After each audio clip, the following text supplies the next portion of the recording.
Hi everyone, welcome to Difference Frames the World, a channel to find another side of China.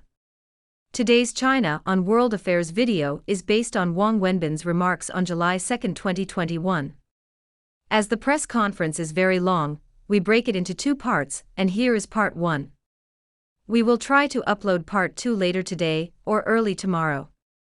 CCTV asked, it is reported that Grenada and Kyrgyzstan endorsed a joint statement in support of China delivered at the 47th session of the UN Human Rights Council. What's your comment?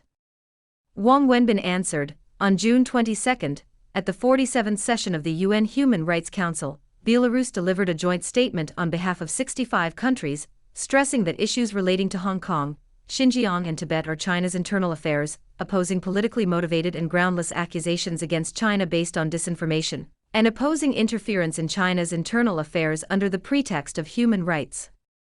Later, more countries expressed their support to China's just position at the Council. China appreciates and welcomes the endorsement of Grenada and Kyrgyzstan to the joint statement, which brought the total number of countries supporting the statement to 67. Besides, more than 20 countries supported and echoed China's position by making statements in national capacity or co-signing a letter. More than 90 countries voiced their appeal for justice at the Human Rights Council supporting China.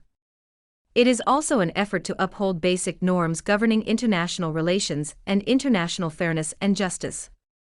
As a Chinese proverb goes, a just cause rallies abundant support while an unjust one finds little. A few Western countries' attempts to interfere in China's internal affairs and suppress and contain China under the pretext of human rights are doomed to be futile. They have been and will continue to be firmly opposed by the international community. We urge these countries to stop interfering in others' internal affairs and take off their hypocritical mask of human rights preachers. Instead, they should reflect and take concrete measures to solve their serious human rights problems. They should abide by the purposes and principles of the UN Charter and the basic norms of international relations. And they need to contribute their share to the sound development of the global human rights cause. Beijing Daily asked about 182 human bodies found in a former residential school in southern British Columbia, Canada. According to reports, about 100 Lower Kootenay Band members were forced to attend the school. The band said many received cruel and sometimes fatal treatment. Do you have any comments? Wang Wenbin answered, this is the third discovery of unmarked graves and human remains at former residential schools for indigenous children since May 2021. It is shocking and heartbreaking to learn the news. We also noticed the remarks of AFN's national chief, Perry Bellegarde.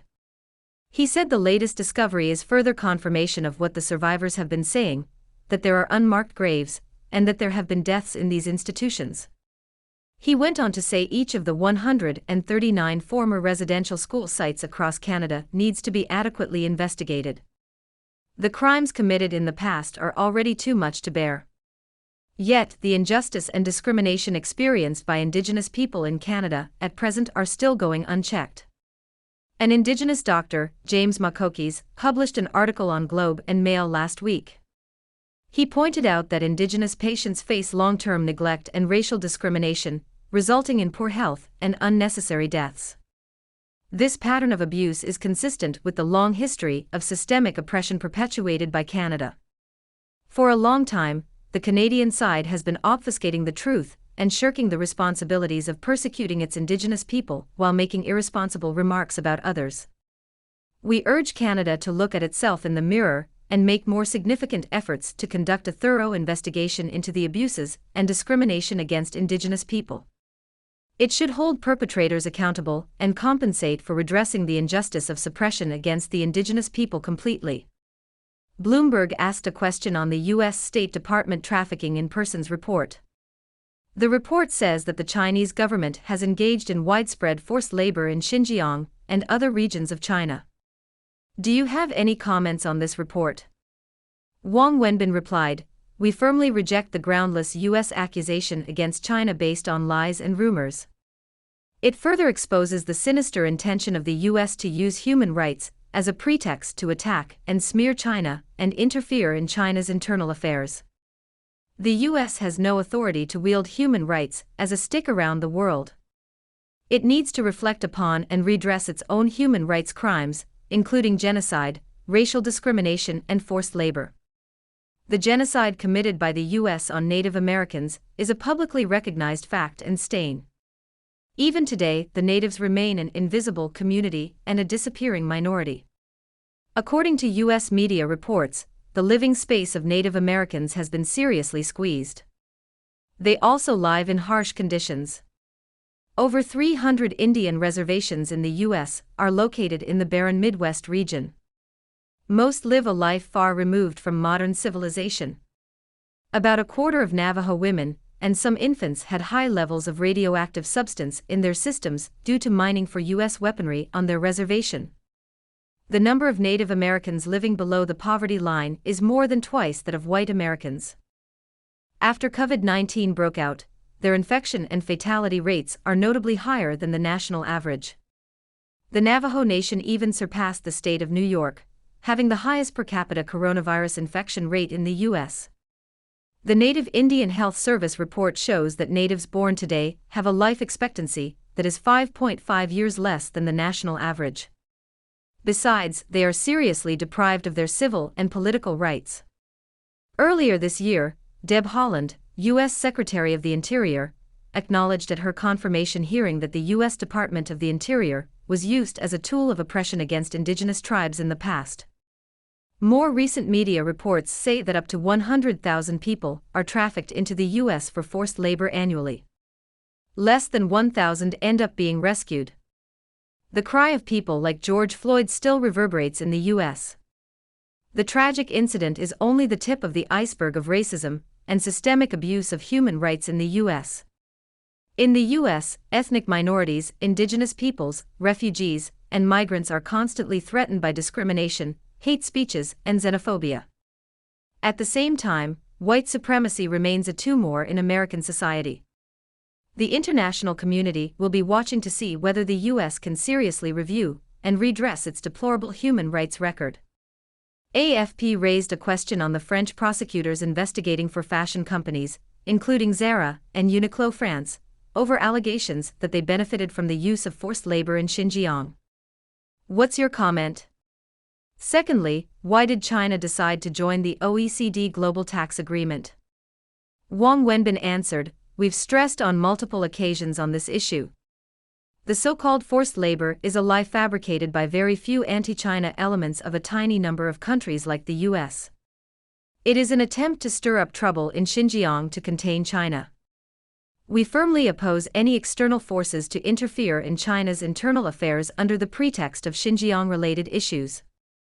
It is hoped that the lie of forced labor will not deceive relevant parties." Ironically, the U.S. itself is the country where forced labor is widespread. Relevant international labor organizations assess that systematic violation of laborers' rights exists in the U.S., a country with the worst performance among major developed countries. The victims include U.S. citizens and foreign citizens from almost every region of the world, and even vulnerable groups such as women, children, and the disabled. Up to 100,000 people are trafficked into the U.S. for forced labor annually. Half of them are sold to sweatshops or enslaved in households. The U.S. should reflect on its severe human rights problems practically and realistically, and shoulder its due responsibility. No matter how it is packaged, the attempt to use the false accusation of forced labor as an excuse to smear and slander other countries is bound to fail. I would also like to add one point. Although anti-China forces relentlessly smear and suppress Xinjiang, the pure white and high-quality Xinjiang cotton is more popular with consumers and in higher demand. Xinjiang cotton has thus become a distinctive brand of Xinjiang agricultural products. On your second question, China supports efforts toward reaching a consensus-based solution on global taxation cooperation that is comprehensive and more inclusive. We are ready to work with other parties to uphold multilateralism and give new strength to the global economy. We hope relevant negotiations will fully accommodate the interests of developing countries. We need to follow the principle of consensus through consultation and adequately address all parties' concerns practically and constructively. Thank you so much for your time on this video. If you like our videos, please subscribe to our channel and share them with people you know.